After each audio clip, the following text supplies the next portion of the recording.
जय हिंद स्टूडेंट्स, मैं Seema Bais. Today we will start the class 10 science biology chapter 6 life process part 4. In previous videos we had studied about the nutrition, digestive system and respiratory system. In this video now I am going to explain the topic transportation system in human being. Transportation is life process in which a substance synthesized or absorbed in one part of the organism is carried to other parts of its body. Transportation का मतलब होता है generally हमारी body में substances या material का body के एक पार्ट से दूसरे पार्ट तक पहुंचना या ट्रांसफर होना उनका या ट्रांसपोर्ट होना। ट्रांसपोर्टेशन में जो आफ्टर डाइजेशन डाइजेस्टेड फूड है, हार्मोन्स है, एक्सक्रीटरी प्रोडक्ट्स है, गैसेस लाइक ऑक्सीजन है, कार्बन डाइऑक्साइड है, ये बॉडी के एक पार्ट से दूसरे पार्ट में ट्रांसपोर्ट होते हैं। इसके लिए जो सिस्टम है हमारी बॉडी में उसी को क्या कहते हैं, हम ट्रांसपोर्टेशन सिस्टम कहते हैं। जनरली ट्रांसपोर्टेशन सिस्टम को हम ह्यूमन बीइंग में सर्कुलेटरी सिस्टम भी कहते हैं। सर्कुलेटरी सिस्टम मीन्स जो सब्सटेंसेस और मटेरियल को ट्रांसपोर्ट करे उसे सर्कुलेटरी सिस्टम कहते हैं। In human being there are two circulatory system through which the materials are transported to relevant organs and tissues. Human being में generally circulatory system two type का होता है। They are first blood vascular system, second lymphatic system. Human being में अब first हम देखेंगे blood vascular system. ऐसा vascular system जिसमें ट्यूब्स इंक्लूडेड होती हैं और इन बारीक ट्यूब्स में एक फ्लूइड या लिक्विड होता है जो मटेरियल्स या सब्सटेंसेस और एब्जॉर्ब फूड को बॉडी में one place to another place transport करने का काम करता है। वो सिस्टम ब्लड वेस्कुलर सिस्टम कहलाता है। A vascular system is that which has tubes full of fluid to be transported from one place to another. The blood vascular system comprises of heart and blood vessels or tubes. Blood vascular system के mainly two part होते हैं। First heart, second blood vessels. Heart which pumps and receive the blood. Heart वो organ होता है जो blood को pump और receive करता है। ब्लड वेसल्स में भी ब्लड फ्लो होता है। ये जनरली 3 टाइप की होती है, आर्टरीज, वेन्स एंड कैपिलरीज। आगे हम और डिटेल में इनके बारे में देखेंगे। The transport system of human being consist of circulating fluid called blood. जैसा कि अभी हमने देखा था कि ह्यूमन बीइंग में ब्लड वेस्कुलर सिस्टम के मेन 2 कंपोनेंट्स होते हैं, फर्स्ट हार्ट और सेकंड ब्लड वेसल्स। हार्ट में ब्लड पंप होता है और ब्लड वेसल्स के द्वारा पूरी बॉडी में ब्लड फ्लो होता है। अब हम देखेंगे सबसे पहले first part blood. It is a red coloured fluid connective tissue which circulates in our body. ये रेड कलर का एक कनेक्टिव टिश्यू होता है जो हमारी बॉडी में सर्कुलेट होता रहता है। Its red colour is due to presence of a pigment called haemoglobin in its red sales.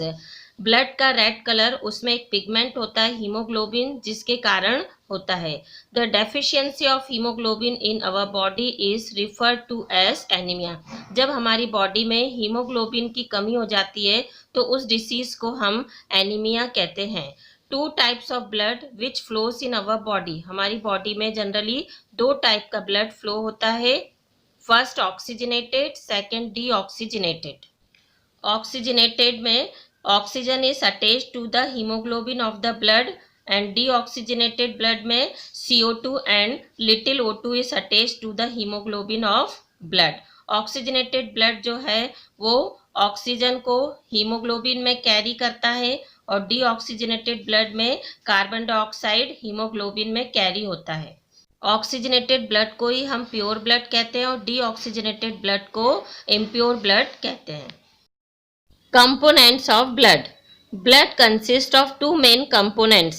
First plasma, second blood carpels या blood cells.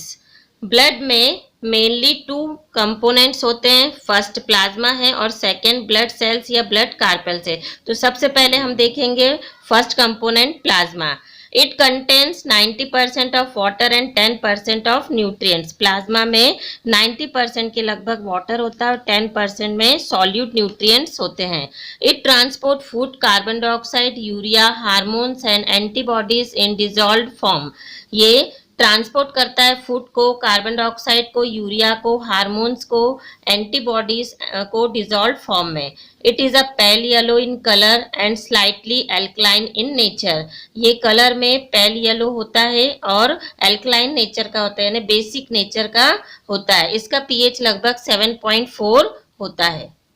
अब प्लाज्मा के बाद सेकेंड कंपोनेंट है blood cells. There are 3 type of blood cells in human being, RBCs, WBC and platelets. यहाँ पर तीनों sales के features दिए गए हैं। अब हम एक एक करके इनके फीचर्स को डिस्कस करेंगे। सबसे पहले फर्स्ट फीचर है synthesis. RBCs red bone marrow में सिंथेसिस होता है, डब्ल्यूबीसी का भी रेड बोन मैरो में ही सिंथेसिस होता है और प्लेटलेट्स का फॉर्मेशन भी रेड बोन मैरो में ही होता है। सेकेंड फीचर है शेप। आरबीसीज का शेप डिस्क लाइक होता है, डब्ल्यूबीसी इरेगुलर स्ट्रक्चर की होती है और प्लेटलेट्स वेरियस टाइप्स की होती है। थर्ड फीचर है साइज। आरबीसीज का साइज 6 to 8 माइक्रोमीटर होता है, डब्ल्यूबीसी का साइज 8 to 15 माइक्रोमीटर होता है और प्लेटलेट्स का साइज 2 to 3 माइक्रोमीटर होता है। नेक्स्ट फीचर है नंबर। आरबीसीज नंबर में 4.5 to 5 मिलियन पर ml होती है। ये आरबीसीज 1 ml में 4.5 से लेकर 5 मिलियन तक होती है। डब्ल्यूबीसी 5000 से 8000 पर ml होती है और प्लेटलेट्स का नंबर 0.15 से 0.45 मिलियन पर ml होता है। नेक्स्ट फीचर्स है लाइफ स्पान। लाइफ स्पान मतलब जीवन काल। आरबीसीज या रेड ब्लड सेल्स का जीवन काल 120 डेज का होता है। डब्ल्यूबीसी या वाइट ब्लड सेल्स का लाइफ स्पान या जीवन काल 12 आवर्स या 12 घंटे का होता है और प्लेटलेट्स का 7 to 10 डेज होता है, 7 से 10 दिन तक का होता है। नेक्स्ट फीचर है फंक्शंस। आरबीसी का फंक्शंस। सबसे पहले फंक्शन क्या होता है आरबीसी का? It transport nutrients, oxygen, etc. to all cells and take away waste and CO2. RBCs nutrients और ऑक्सीजन को ट्रांसपोर्ट करती हैं सेल तक और वेस्ट तथा CO2 को फिर टेक अवे यानी बाहर करती हैं। अब WBC का फंक्शन होता है it ingest germs and secret antibodies against foreign bodies. WBC या वाइट ब्लड सेल्स हमारी बॉडी में बाहर से आए हुए माइक्रो ऑर्गेनिज्म, पैथोजेंस और बैक्टीरिया, वायरस को किल करने का काम करती है। ये एंटीबॉडीज को सीक्रेट करती है फॉरेन बॉडीज या जर्म्स के अपोजिट। वाइट ब्लड सेल्स को हम generally soldier of the body भी कहते हैं। सोल्जर ऑफ द बॉडी इसलिए कहते हैं इनको क्योंकि ये पैथोजन से और माइक्रो ऑर्गेनिज्म जो डिसीज प्रोड्यूस करते हैं उनसे हमारी बॉडी को प्रोटेक्ट करने का काम करती है। Third platelets. Platelets help in blood clotting and pigging the place of injury. Platelets का क्या काम होता है? ये जहाँ पर इंजरी होती है वहाँ पर ही ब्लड की क्लॉटिंग करती है। नेक्स्ट फीचर है नेम। इन तीनों ही सेल्स के अदर नेम भी होते हैं, जैसे आरबीसीज या रेड ब्लड सेल्स का अदर नेम होता है इरिथ्रोसाइट्स, डब्ल्यूबीसी का दूसरा नाम होता है ल्यूकोसाइट्स और प्लेटलेट्स का नाम होता है थ्रोम्बोसाइट्स।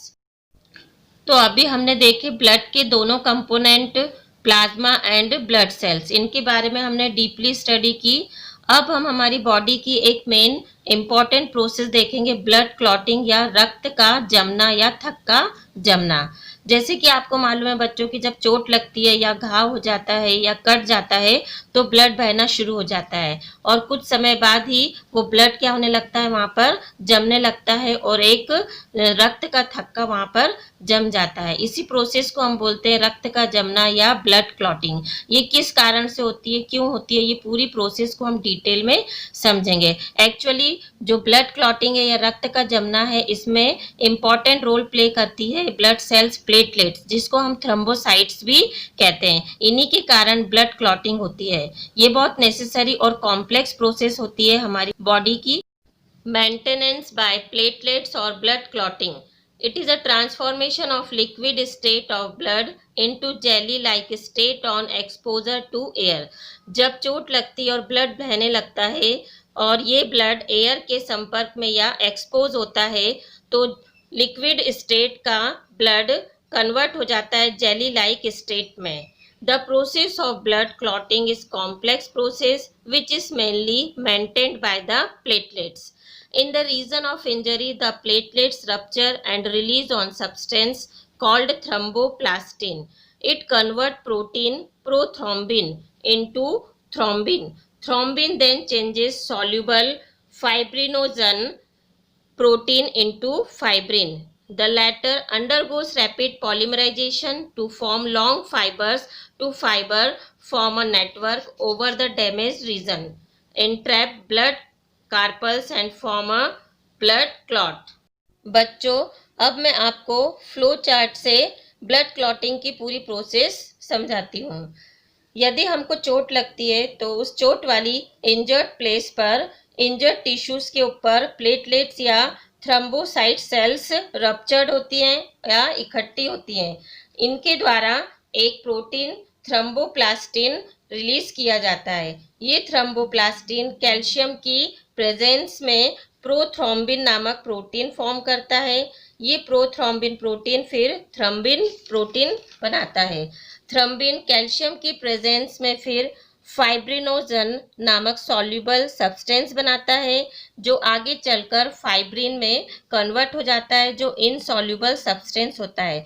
फाइब्रिन एक फाइबर लाइक स्ट्रक्चर होते हैं. जो ऐसे बहुत सारे फाइबर लाइक स्ट्रक्चर जब इकट्ठे होते हैं तो उसे पॉलीमराइजेशन प्रोसेस कहते हैं और वहां पर इन फाइबर्स के इकट्ठे होने से ब्लड क्लॉट फॉर्म हो जाता है. तो फाइब्रिन का पॉलीमराइजेशन होता है तो क्लॉट फॉर्मेशन हो जाता है. तो ये है पूरी ब्लड क्लॉटिंग की प्रोसेस. स्ट्रक्चर ऑफ ब्लड के बाद अब हम देखेंगे फंक्शन ऑफ ब्लड. सबसे पहला फंक्शन है transport of nutrients. The digested and absorbed nutrients like glucose, fatty acids, amino acids, vitamin etcetera transported to all parts of the body. Blood हमारी body में न्यूट्रिएंट्स जैसे glucose, fatty acids, amino acids, vitamin आदि को body के सारे parts तक transport करने का काम करता है. सेकेंड है transport of excretory products. Blood हमारी बॉडी में वेस्ट प्रोडक्ट, नाइट्रोजनस सब्सटेंसेस जैसे कि urea, uric acid, ammonia etcetera को कलेक्ट कर और उन्हें किडनी तक ट्रांसपोर्ट करने का काम करता है.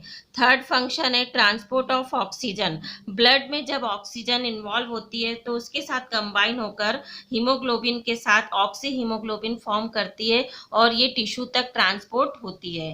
नेक्स्ट फंक्शन है ट्रांसपोर्ट ऑफ कार्बन डाइऑक्साइड. जब सेल तक ऑक्सीजन पहुंचती है तो वहां पर फूड का ऑक्सीडेशन होता है और कार्बन डाइऑक्साइड रिलीज होती है.